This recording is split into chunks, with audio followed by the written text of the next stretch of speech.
Welcome. This is Do Better, board level cybersecurity accountability.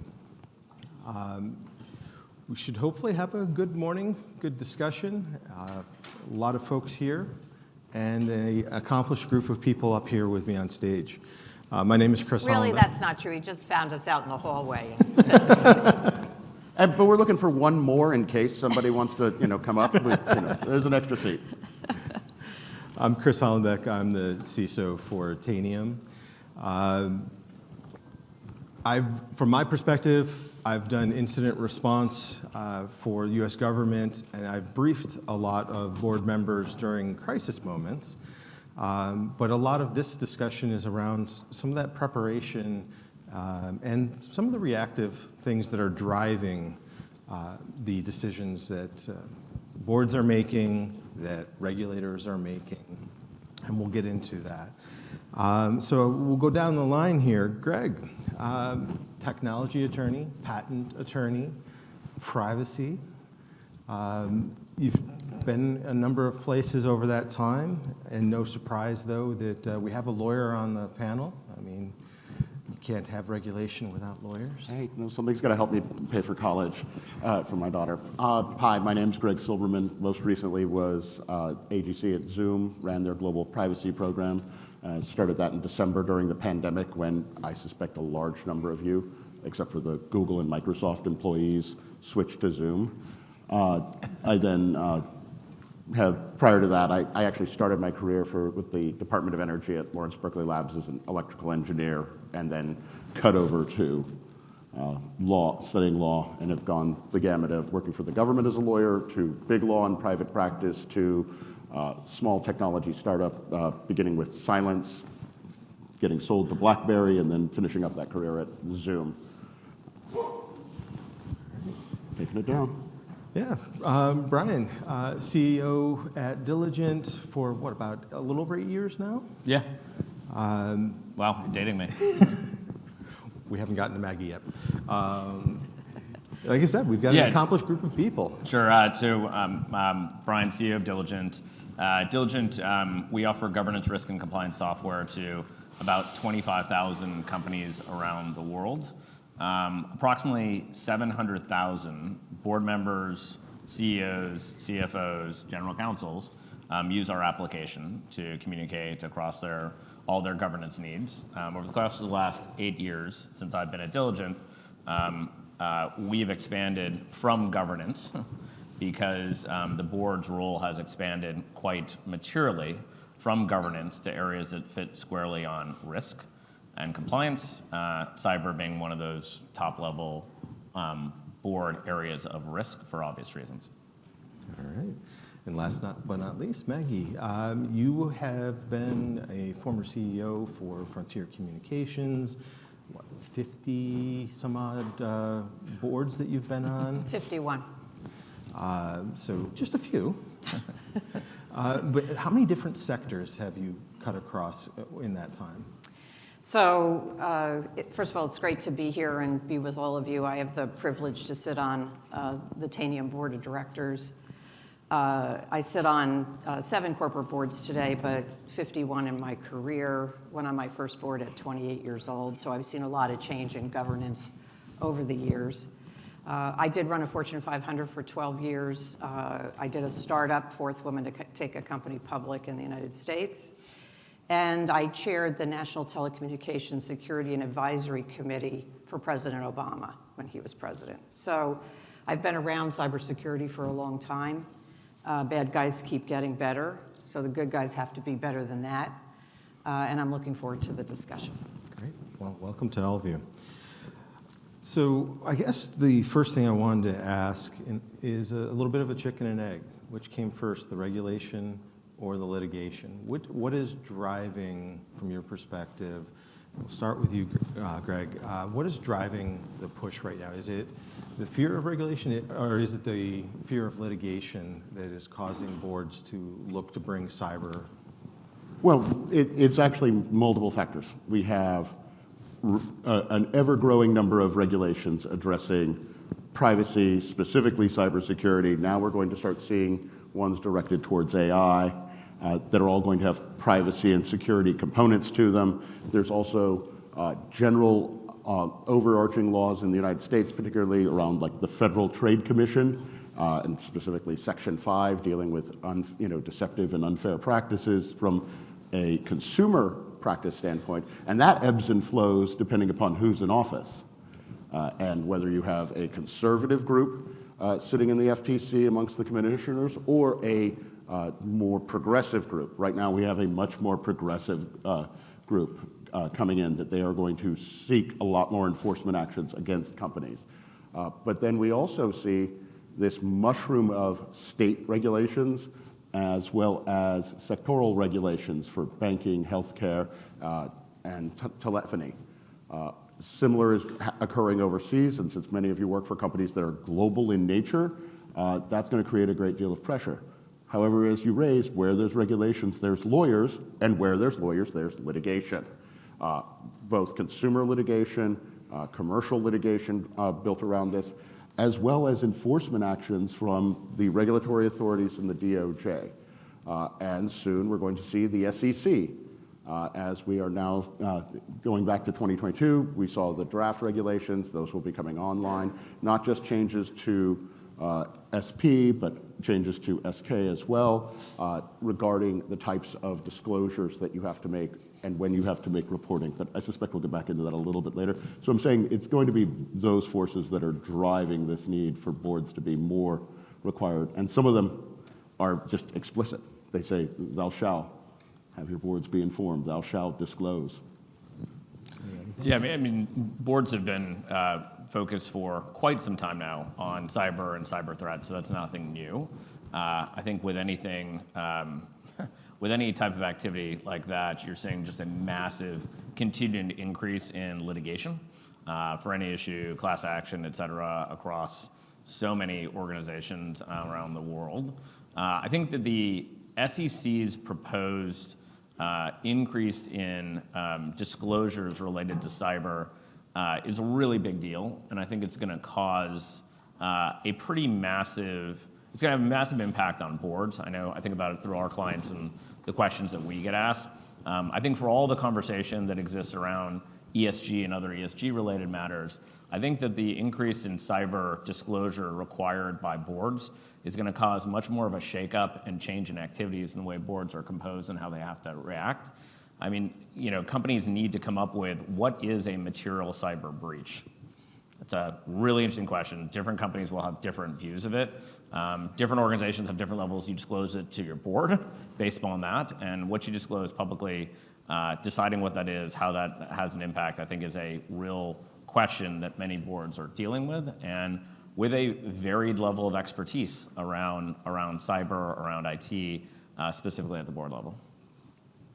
Yeah, I'm not going to repeat what these two guys have already said, but the one thing I would say to board members is it's not whether you get breached or not that matters. It's the process of how you provide oversight to try to mitigate the risk of cybersecurity attacks. And even if you get breached, and even if you're sued, the law reads that it's about your interest in making sure you're doing the right thing that matters. It's not necessarily the outcome of what happens. So it's really important for boards to not just have cybersecurity as a topic on the list, but it should be discussed at every meeting. It should be assigned to certain committees, typically the audit committee that has oversight for risk and compliance. And I do think that sharing best practices among companies is really important to do as well in your industries. And bringing people together where you can be a force of many versus just on your own. And I think I'm seeing that more in the industries of the boards I sit on. So I'm predominantly in tech, I'm in healthcare, and I'm in retail. And those are three very different industries, and they all have different approaches to how they're trying to mitigate that risk. So that's interesting, more about the conducting effective oversight more so than anything else, because realistically, breaches are inevitable. Intrusions are inevitable. Despite everyone's best efforts, you're going to have some amount of cyber incidents that are going to hit you. So realistically, it's a fool's errand to just drive for zero. Just like anything else in risk management, you can reduce it, you're not going to eliminate it. Fair? Yeah, well, I think once you start to approach that asymptotic line of, zero risk, the amount of effort and resource to even advance to a small bit isn't going to be worth it. Because you will eventually be breached. You will eventually, or even if you're not breached, you may be accused of there being a vulnerability or some other problem with a product or a service or the platform that's then going to drag you into regulatory scrutiny or litigation. And I think the important thing is to be able to understand here is, what steps have you taken? Did you assign this to a board subcommittee such as audit? Do they meet periodically? Do they address this? Is there appropriate activity taking place within the company as far as how do we evaluate third-party risk? How do we evaluate our internal process risk? How do we evaluate our product risk? And then when you do have an incident, how do you behave? Is it running around like, do you try and cover it up? Don't do that. I am not your lawyer. This is not legal advice, but don't do that. Okay, stop being a lawyer. Sorry, it's a reflex. Anyway, I was going to say the most important thing is, how do you address it?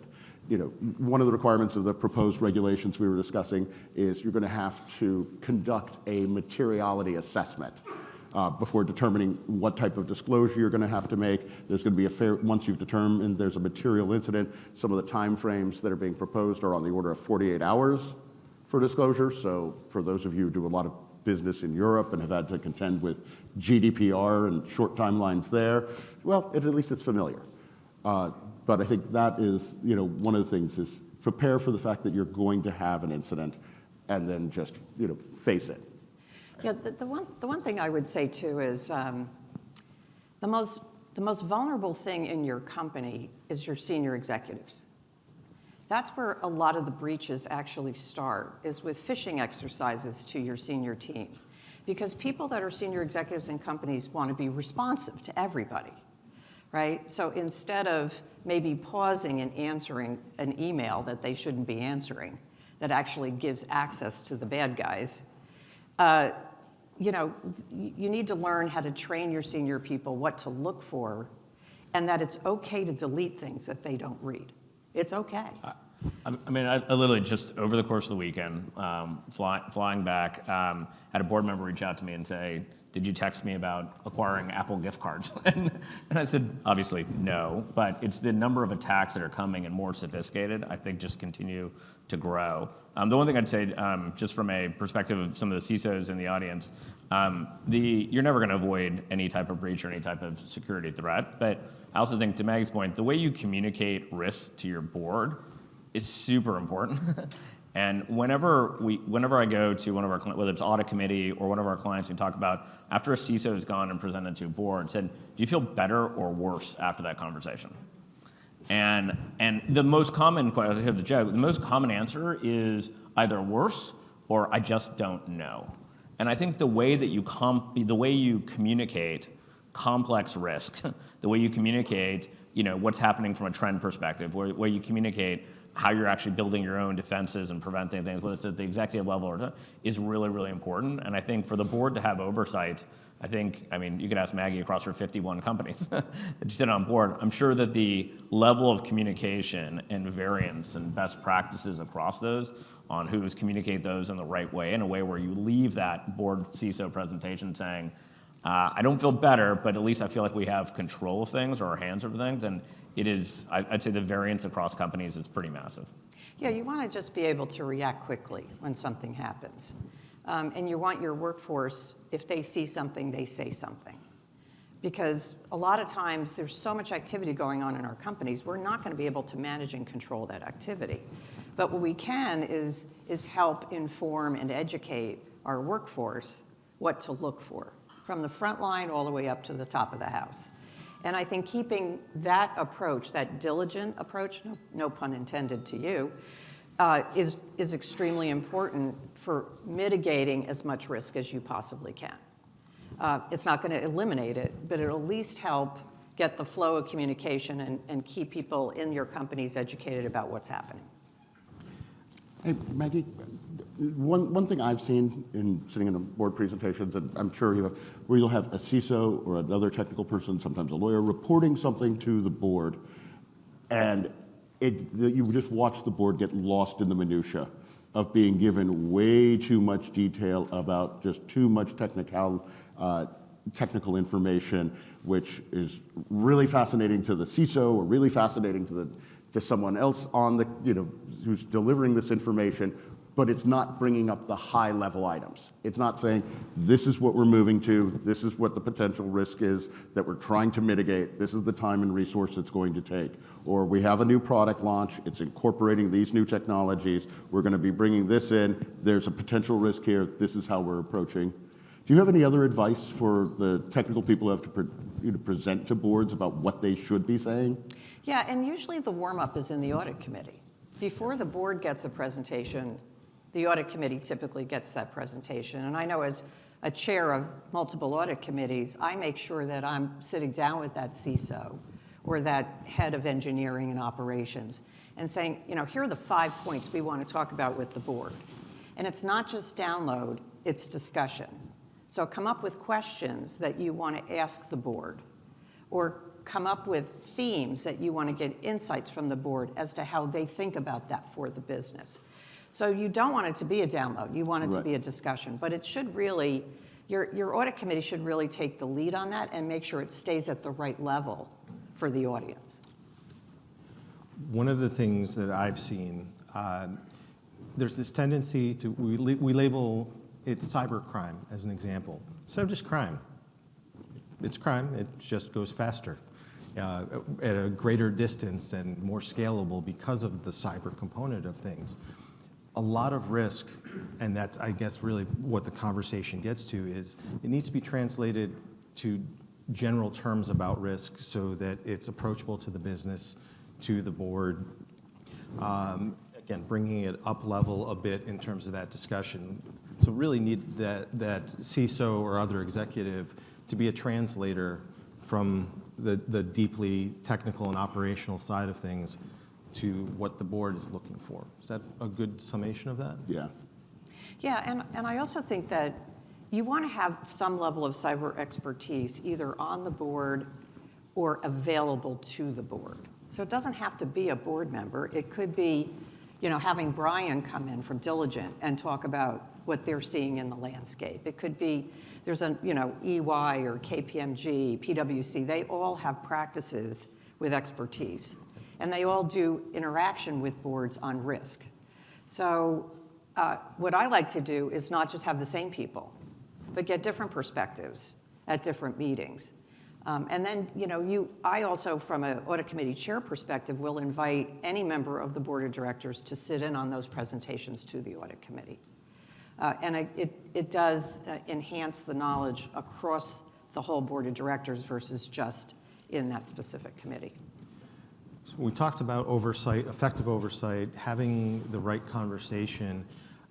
How does a board know that the executives are doing what they need to be doing, that they're not being given a completely rosy picture? To Brian's point, do they feel better or worse after getting a briefing?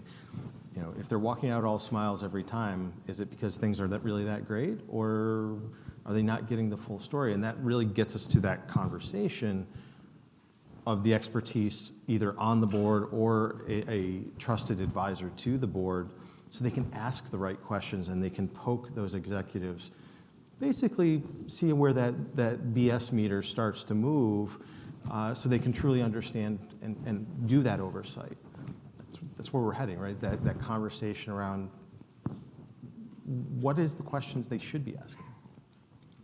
Yeah, I think it's really, candidly, I think it's very, very difficult for CISOs. I think it's a difficult environment that's ultimately out there. I think it's when we talk to different CISOs, it's making sure that you have the robustness, level of detail, et cetera, to make sure that you feel like your team, your organization, everybody is fully prepared, but then being able to then bubble up that into a level of simplicity where you can, say, here are the 5 top things that we're worried about ultimately to the board. And then I think Maggie hit on it as well, but it's not an if, but it's a when. And then so ultimately how you respond, how you rally around, and how you show that is, when an incident does happen, it's just incredibly important. And I think every organization, or most organizations, have had to go through that, and that's where you realize whether it's a shit show, apologies for it, or you actually have the right policies and procedures in place to actually respond in a proactive way and mitigate the public perception of risk as well as mitigating the actual risk to your company. Yeah, and there's a lot of companies that'll do tabletop exercises with their executives and with their employee base on cyber. So, because just like anything else in business, if you don't practice it, you don't really get it right? So you have to practice this just like you would anything else in a company. And that requires time, attention, and it also increases awareness so there's better discussion around the organization. How many people in the room are CISOs? And like just about the entire room. So when you think about your companies, how many of you have been in the job you're in today for 5 years? About 20, 25%. How many have been in the job more than 5 years? How many are in their first couple years in the job? Okay. So I do think that there's a lot of turnover we've seen in the CISO roles as well. And that's a problem too, because you should not be the scapegoats for what happens, but you should really enhance the mitigation of what happens in your companies. And you have to stay close to your senior executives and your boards in order to do that. But you also have to be outside in, not just inside out. Coming to things like this where you can learn what's going on in other companies and what other folks are doing is as important to keep up on what's going on. Yeah, and Maggie raised it. I think best practices are huge. They are. And I think we as a company can do a better job of that, of sharing best practices across. How do you feel confident when you go through a board presentation? What are the typical types of questions that you get asked?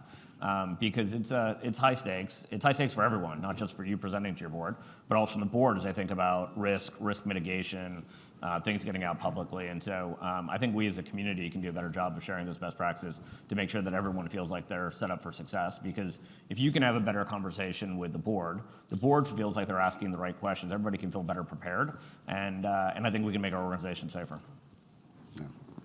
I think one thing I want to keep back to is talking about preparation and looking at how are you going to prepare? Are you going to drag the board members into a tabletop exercise? I'd advise against that. Are you going to bring all the senior executives in?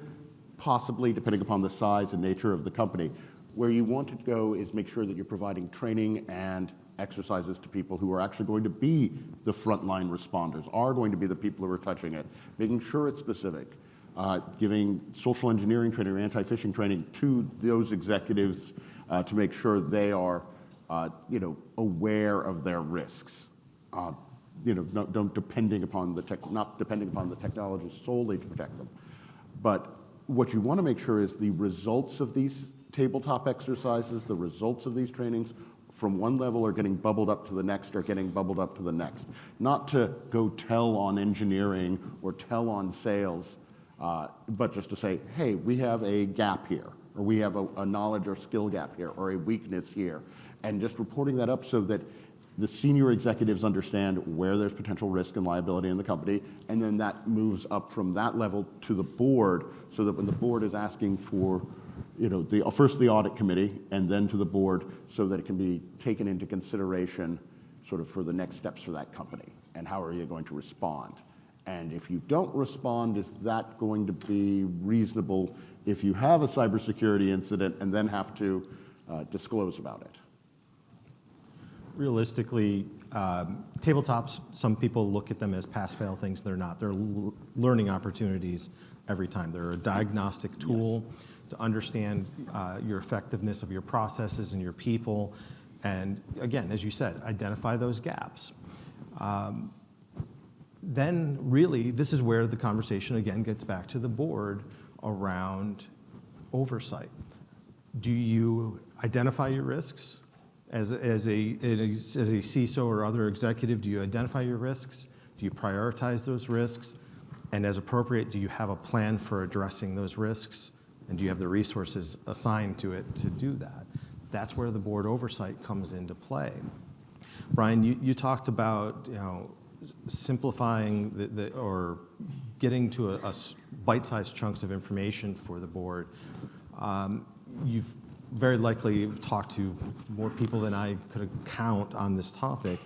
When it comes to presenting to an audit committee or the whole board, I think maybe CISOs need to get more comfortable using the appendix of a slide deck to put those details, the deeper details, the speaker's notes of everything, and just the bulleted point, key pieces of information on that first couple of slides.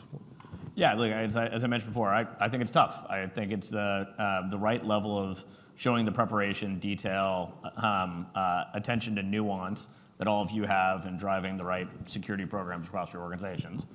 So making sure that you have that, but then to your point, that's the appendix, but making sure, or that's what you share with the audit committee, and then making sure that you can bubble up to the top level questions that boards care about.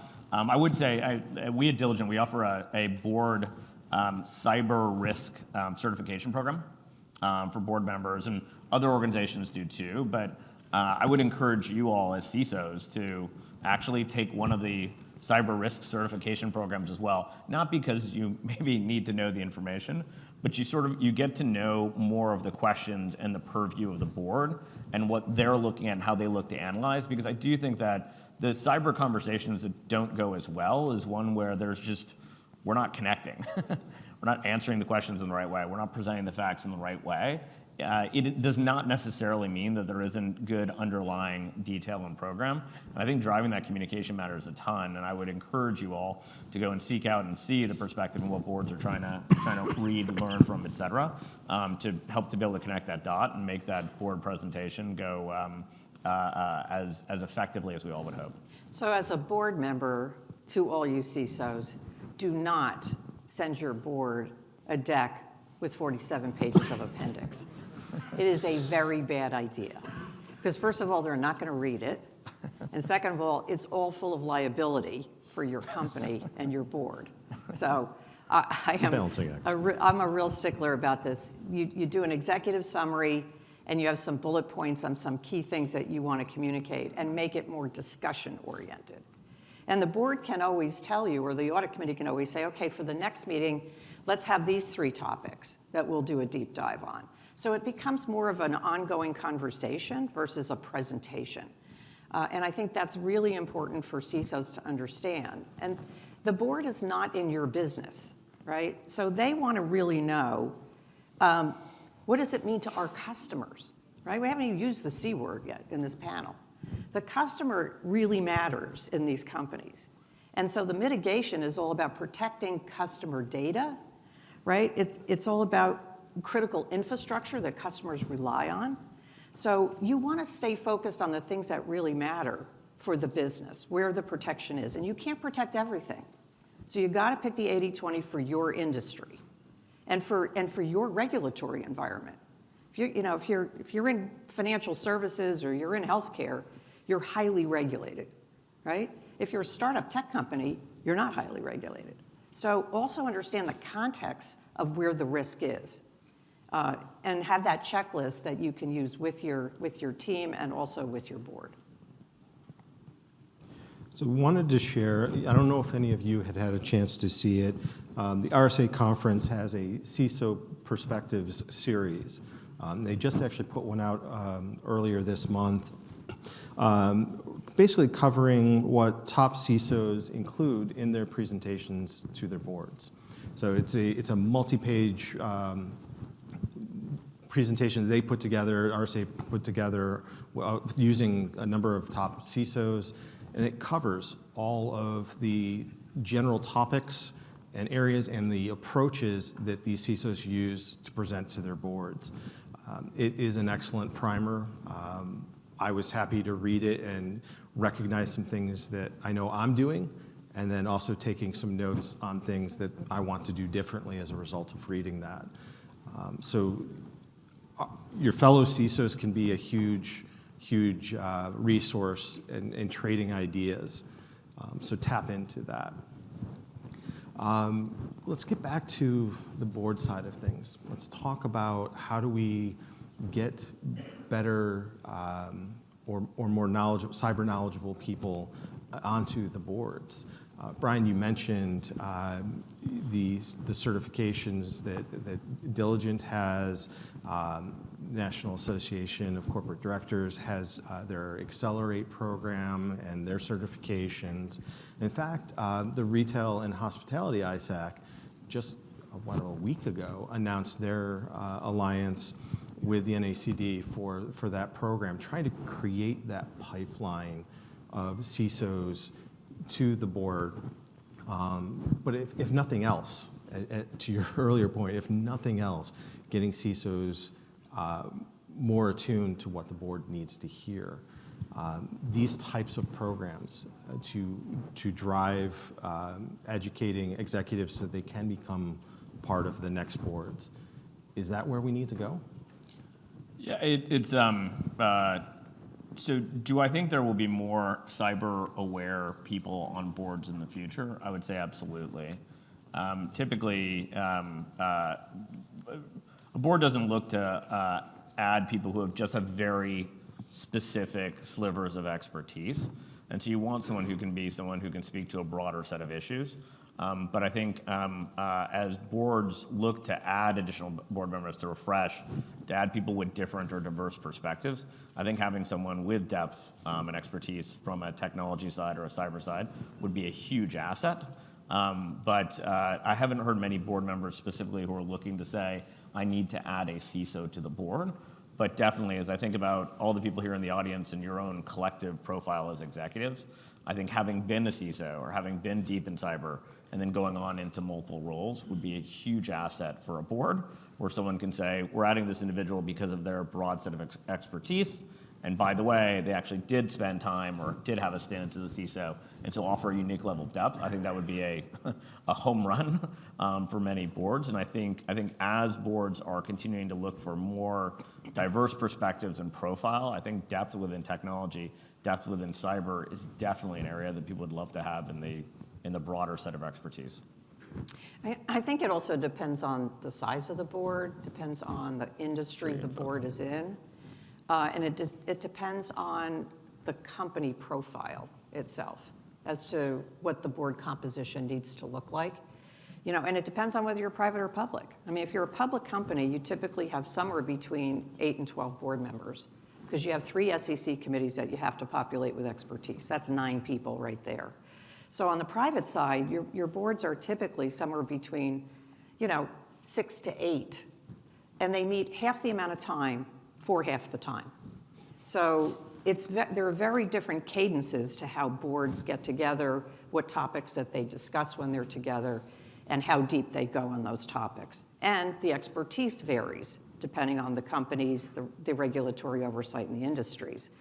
But typically you would see on large boards, like the Fortune 500, you would see CEOs and presidents on those boards. And their cyber expertise, they might be in a regulated industry that has cyber oversight from a government perspective. So you're going to get more of a high-level view of that. So CISOs coming in and talking about how you take that high level and you translate that into the activities to mitigate in those companies is what you're going to look for.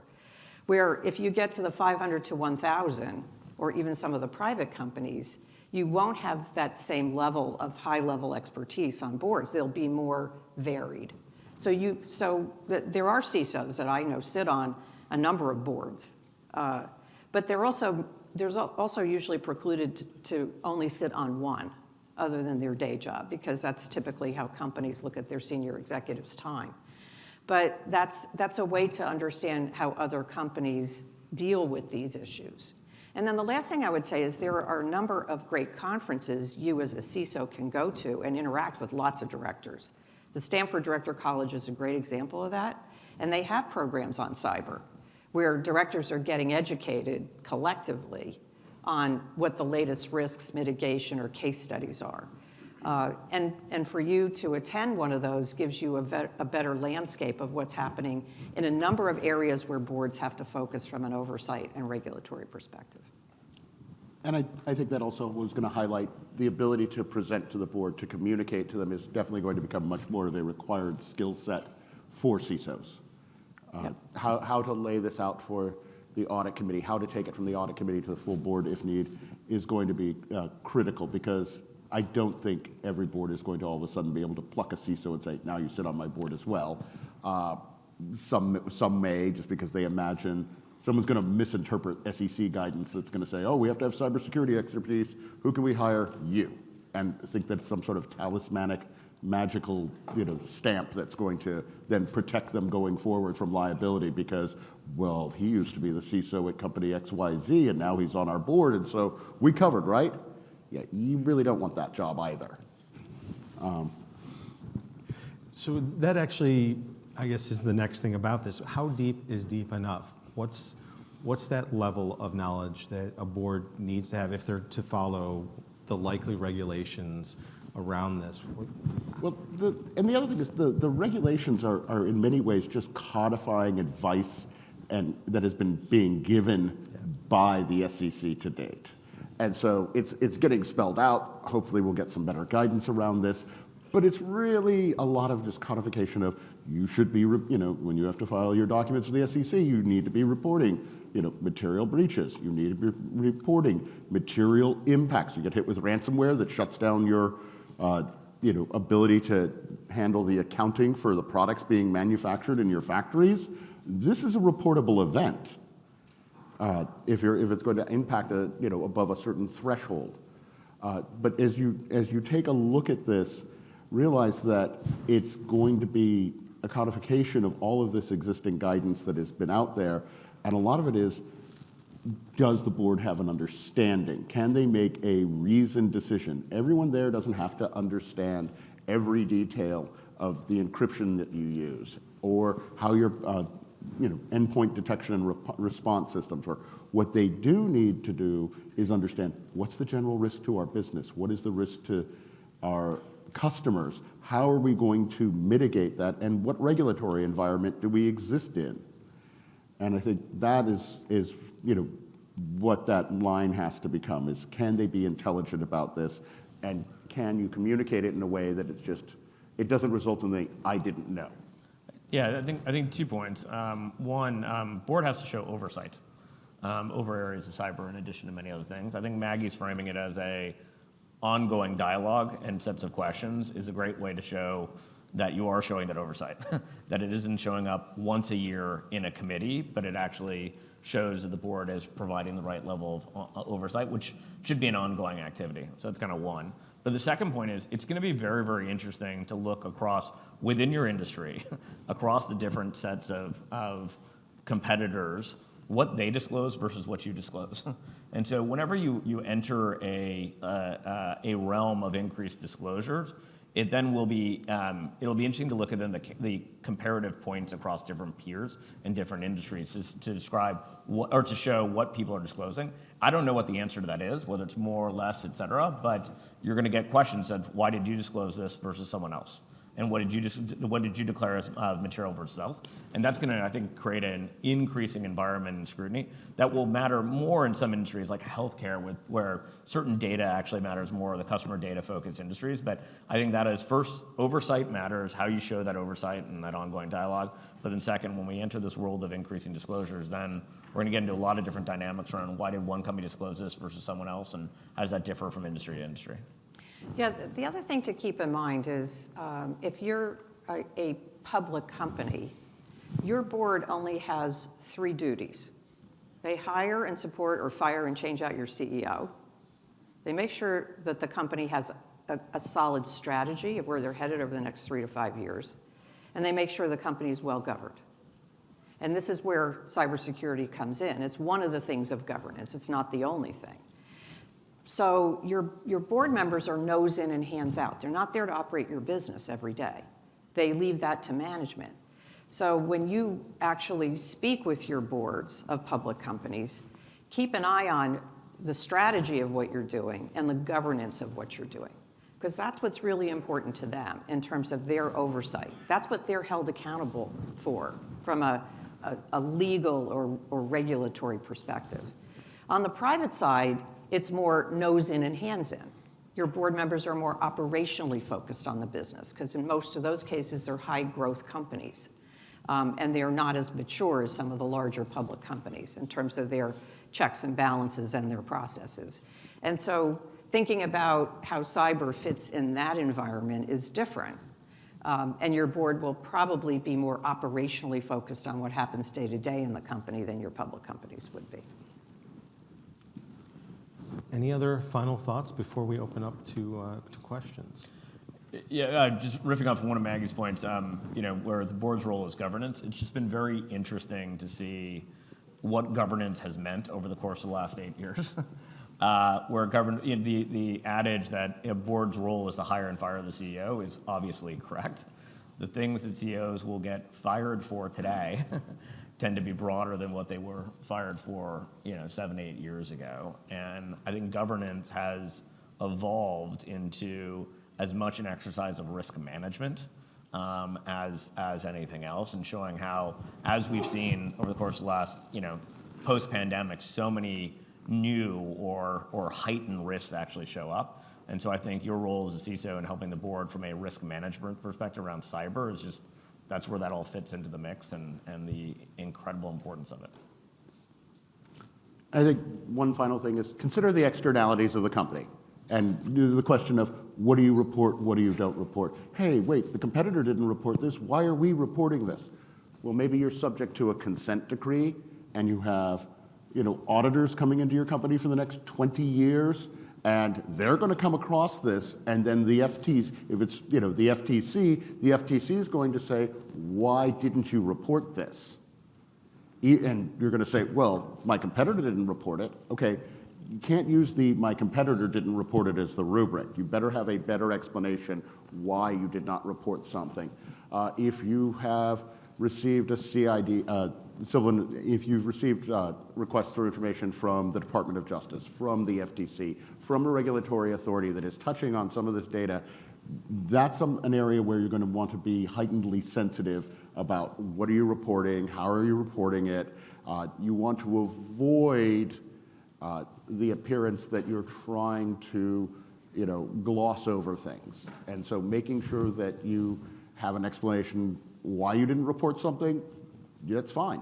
Just make sure it's more than our competitors don't report this sort of thing.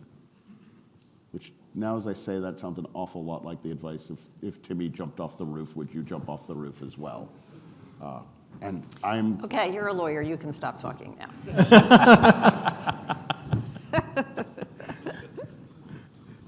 Maggie, any final thoughts for us? No, I think it's great that you have opportunities like this to get together with each other and to share best practices in a less formal way, and to learn what's going on with different companies, because it's always changing. And I think that's the other thing to keep in mind. We don't live in any static world anymore. So what worked a couple of years ago might not work anymore. So the more we can stay on top of what we're doing and help our companies be successful, the better off we're all going to be. All right. We do have 2 microphones towards the front. If there are any questions, please come up to use those. Thank you very much. That was great material, a lot of good guidance for CISOs. I have a question for you, especially those that serve on boards. What do you tell boards to ask? Because I was at an event a few years ago, and there were 5 board members, and I asked them, what do you do if your CISO tells you something you don't understand or don't care about, or don't understand why you should care about? Are you asking them anything? And they kind of scratched their head and said, no, but we probably should do that. So what do you suggest to board members about this? Well, I think boards want to continue to learn, right, just like anybody else does. And if the CISOs are on more leading edge of what's happening in industries, having you come in and educate the board on what you're seeing in the landscape, and maybe giving them some questions for them to have some dialogue about from a board work perspective. and giving them resources of where they can go find out more. Because a lot of times board members don't want to seem to their executives that they don't know something, right? So you have to assume that they probably don't know everything. And pick a couple things that you think are the 80-20 for them to be more cognizant of and more educated on based upon the context of your company. Yeah, the only one additional nuance to add, which I'm sure everybody's aware of, but when you're in presenting to a board, every board member or most board members typically sit on another 2 to 3 boards.